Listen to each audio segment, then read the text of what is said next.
Do you need something to do with all those broken old crayons laying around the house from your kiddos? Gather them up and make these summer scented crayons with us. All you need is an oven, some broken crayons, fragrances, and silicone molds. So, how do you do it?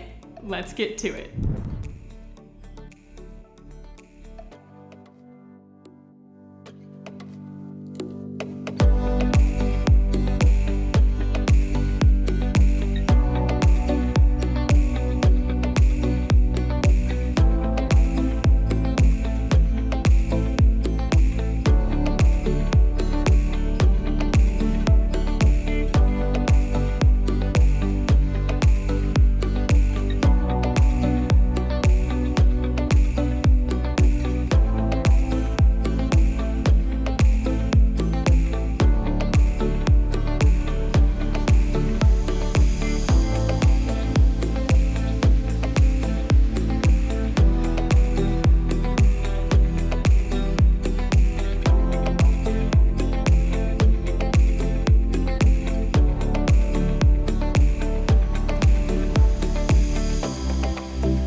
We hope these crayons kept you or your kiddos a little less bored in the house. Be sure to check out our Kids Craft set on our P&J website for more fun scents.